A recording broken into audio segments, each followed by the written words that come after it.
आलमी मंडी में सोना ऊपर नीचे ऐसे होता है जैसे हमारे यहाँ पर लोगों के ब्लड प्रेशर ऊपर नीचे हो रहे हैं। यहाँ पर ब्लड प्रेशर सोने के साथ जुड़ चुका है क्योंकि बहुत सारे लोगों ने जब सोना ऊपर जा रहा था और बहुत ऊंची छलांग की, उसके अंदर पैसा इन्वेस्ट किया, फिर धड़ाम से मार्केट नीचे आई तो अब वो सर पर हाथ रख कर रो रहे हैं। सोना फ्लक्चुएट क्यों कर रहा है? हमारे पास इमरान टिसूरी मौजूद हैं जो चेयरमैन है Pakistan James jewellery trader and exporter association. Imran साहब बहुत शुक्रिया, आपने प्रोग्राम में ज्वाइन किया। ये बताइएगा, जब से आपने काम शुरू किया है तब से लेके अब तक इस तरह का उतार चढ़ाव कभी आपने विटनेस किया है? जी थैंक यू तले साहब, thank you for having me. जी बिल्कुल, पास्ट में अगर आप रिकॉर्ड उठा के देखें, थोड़ा सा गूगल पे भी अगर आप सर्च करेंगे तो 90s में भी जो है कुछ इस तरह के बड़े डिप्स आए हैं जिसमें मार्केट काफ़ी ऊपर गई, फिर मार्केट नीचे गई, फिर 2003 में भी कुछ इस तरीके से हुआ और 2006 में भी जहाँ तक मेरी नॉलेज है इस तरीके से हुआ। पर उस वक्त डिफरेंट जियोपॉलिटिकल सिचुएशन थी। आज अगर आप पिछले 10 साल का अगर रिकॉर्ड उठाएंगे और मार्केट को अगर आप देखेंगे तो मैं नहीं समझता कि मार्केट ने कहीं पे भी कोई बड़ा डिप ऐसा लिया हो जिसमें मार्केट नीचे आई हो। मार्केट 2013 से अगर आप देखेंगे 50,000 रुपये तोला से लेके और अभी मार्केट जो कि 5.25 लाख रुपए तोला तक गई है और अभी 4,90,000 और 5 लाख के रुपए तोला के पर तोला जो है मार्केट चल रही है। तो इतना मार्केट ने 2013 से कभी भी इतना बड़ा बैकअप नहीं लिया। बट अभी जो रिसेंटली आप डिप देख रहे हैं जिसको हमारी ट्रेडिंग लैंग्वेज में करेक्शन कहते हैं, ये बड़ा एक्सपेक्टेड था। जिस तरीके से मार्केट ने एकदम से 2-4 दिन में 50-60 हज़ार तोला की जंप लगाई थी, तो ये एक एक्सपेक्टेड था कि एक करेक्शन आएगी और बड़ी करेक्शन आएगी। ये छलांग क्यों लगाई थी? देखिए, जंप इसलिए लगा कि इस वक्त जो जियोपॉलिटिकल सिचुएशन आपके सामने है, मेनली इस वक्त जो रीसेंट जो सोर्स इसकी बनी वो ईरान और यूएसए की जो करंटली सिचुएशन डेवलप हो रही थी इस रीजन में, और रोज़ाना जो ट्रेडर्स के पास न्यूज़ आ रही थी कि इस खत्ते में अगर कोई ऐसी चीज़ होती है, उसलिए लोगों ने अपना करेंसी पे से जो है वो एतमाद हट जाता है और लोग जो है वो गोल्ड में अपने आप को ज़्यादा जो है वो सिक्योर समझते हैं। तो गोल्ड की जो है इस वक्त डिमांड में एकदम से इजाफा आया। बट अभी जो करेक्शन आई उसमें मेन रीज़न जो मैं समझता हूँ, जो ट्रेडर्स थे, जो बड़े ट्रेडर्स थे, उन्होंने अपना प्रॉफिट जो है वो बुक किया है और उन्होंने बुक किया है मार्केट में, गोल्ड को सेल आउट किया है, जिसकी वजह से जो है मार्केट जो है वो क्रैश हुई है। इन्वेस्टर छोटा जो है, उसकी ख्वाहिश है, लालच है, जो भी है, उसने पैसा बनाना था, इन्वेस्ट किया, पैसा बनाया, जब धड़ाम से गिरी है मार्केट तो नुकसान तो बहुत हुआ होगा छोटे इन्वेस्टर का।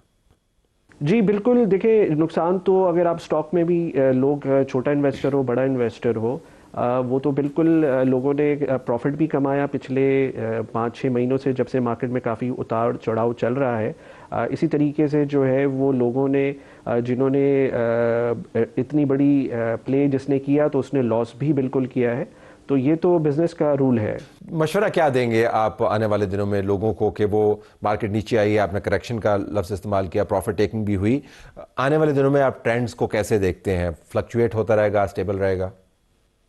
देखिए, मेरे पर्सनल ओपिनियन में it all depend on the geopolitical situation, क्या हालात रहते हैं इस खित्ते में।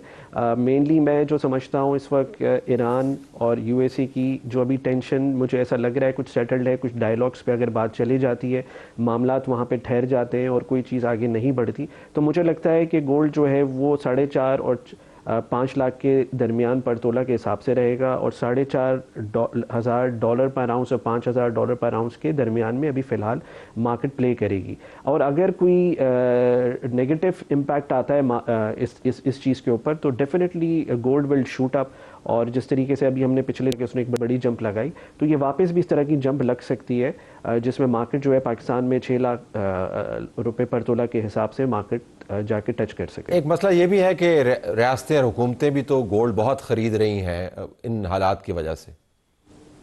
जी बिल्कुल, पिछले कई सालों से पहले भी आप ही के चैनल पे बात हो रही थी तो मैंने बताया था जी, दुनिया के जितने भी सेंट्रल बैंक्स हैं पिछले 1 साल से, बल्कि उससे पहले से भी, जिसमें मेनली चाइना हो गया, जिसमें जो है वो इंडिया हो गया, जिसके अंदर जो है यूएसए और बड़े यूके बड़े ममालिक जो हैं उनके सेंट्रल बैंक्स जो है हैवी परचेजिंग गोल्ड में कर रहे हैं। और उसका रीज़न ही यही है, जब उनको करेंसी पे से एतमाद उठ जाता है और वो अपने आप को ज़्यादा सिक्योर फील करते हैं, तो आने वाले वक्तों के हिसाब से बड़ी ह्यूज इन्वेस्टमेंट हुई है जिसमें गोल्ड जो है पिछले 8-10 सालों में वो इतना ऊपर आ गया है कि लोगों की पहुंच से, जो नॉर्मल हमारे रिटेल जो लोग करते हैं ज्वेलरी के कारोबार में है या एक्सपोर्ट के कारोबार में है, वो बहुत अफेक्ट हुआ है इस वजह से।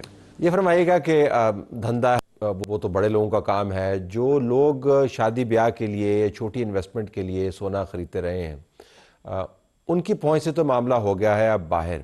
क्या आपको लगता है कि मुस्तकबिल करीब में कभी मार्केट में ऐसी प्राइसेस आएंगी सोने के हवाले से कि वो लोग जो अफोर्ड नहीं कर सकते, पहुंच से बाहर हो गया सोना उनके लिए, वो सोच सकें कि हम अपने आम कामों के लिए सोने के ऊपर इन्वेस्ट कर पाएं?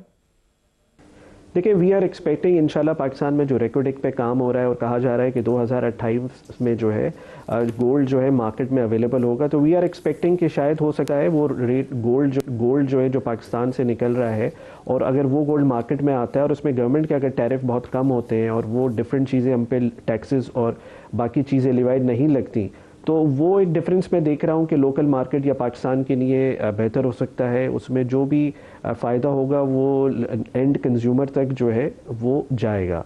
जहाँ तक बात करी गोल्ड में लोगों की पहुँच से, जी बिल्कुल, लोगों की पहुँच से गोल्ड बिल्कुल निकल गया है, हर किसी का बजट एक ब्रैकेट में आ गया है।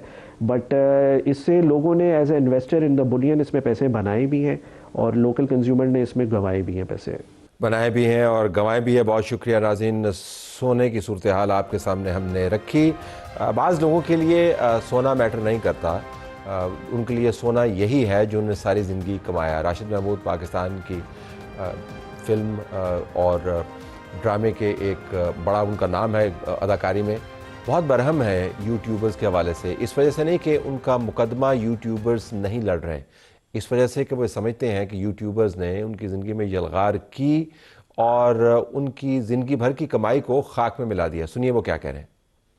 मैं एक गुजारिश बड़े दुखे दिल से आप सबसे कर रहा हूँ। मैं मीडिया के तमाम उन अहबाब से जो यूट्यूबर्स हैं, जिन्होंने अपने अपने ये चैनल बनाए हुए, प्लीज मेरे पास कोई नहीं आए, मुझे कोई इंटरव्यू की जरूरत नहीं है, ना आपकी मदद की जरूरत है। आप अपने गिमिक्स में अपनी व्यूअरशिप के लिए मुझे ऐसे पोर्ट्रे कर रहे हो, गुफ्तगू कुछ करके जाते हो, बना के हेडिंग में कुछ और लिख देते हो। आपने मुझे सारी जिंदगी की मेरी डिग्निटी जो वकार है उसमें ऐसे मुझे उसमें स्टेब्लिश कर रहे हो जैसे मैं बिल्कुल फकीर और वो मैं पता नहीं क्या। मैंने तो कुछ भी नहीं, वो कहा ही नहीं होता जो आप अपनी मर्जी से उसमें टैग लगा लगा के बना देते हो।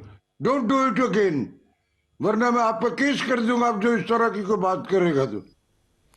गुस्सा इनका बजा है। जिस किस्म के लोग कैमरे उठाए और स्क्रीन के ऊपर बैठ के, छोटी स्क्रीन पर बैठकर बात कर रहे हैं, और जो बात कर रहे हैं, जिस अंदाज से वो अपने थंबनेल्स बनाते हैं, मुकदमे उनके ऊपर होने चाहिए। लेकिन आप देखें इसका असर क्या होता है। सारी ज़िंदगी की कमाई आप कैसे किसी और के हाथों, किसी और के लालच के अंदर आपकी गुम हो जाती है। आपकी कोई आपकी फॉल्ट भी नहीं होती। राशिद महमूद साहब का जो मुकदमा है सिर्फ अपना नहीं है, बहुत सारे लोगों को वो रिप्रेजेंट कर रहे हैं। एक मुकदमा आज अवामी नेशनल पार्टी के हवाले से बना। अवामी नेशनल पार्टी का फंक्शन नहीं था, फंक्शन था पाकिस्तान तहरीक इंसाफ का, और उसके अंदर चीफ मिनिस्टर साहब खुद मौजूद थे। तो एक खातून ने उनसे सवाल पूछा, जिसके ऊपर ट्वीट मैं आपको अभी दिखा देता हूँ। और उन्होंने कहा जो जाली हुकूमतें हैं, वो जाली हुकूमतें तरक्की कर रही हैं, और हमारी जो असल हुकूमत है उसका सूबा पसमानदा क्यों है। ये सवाल किया यंग लीडर्स कन्वेंशन में। अब यहाँ पर ANP को ले आए, तो चीफ मिनिस्टर साहब ने फरमाया कि मुझे लगता है कि आप ANP की रिप्रेजेंटेटिव हैं, हमने तो आपको शऊर दे दिया और शऊर दिया, और उसके बाद आप हमारे पास सामने खड़े होकर ये सवाल कर रही हैं, तो शऊर पर ही गुजारा कीजिए। ये उन्होंने कहा, नहीं ऐसे मैं तशरीह कर रहा हूँ। तो शऊर उन्होंने दे दिया, और अगर किसी ने कड़वा सवाल पूछ लिया तो उसको ANP के साथ जोड़ दिया। ये रवैये हैं।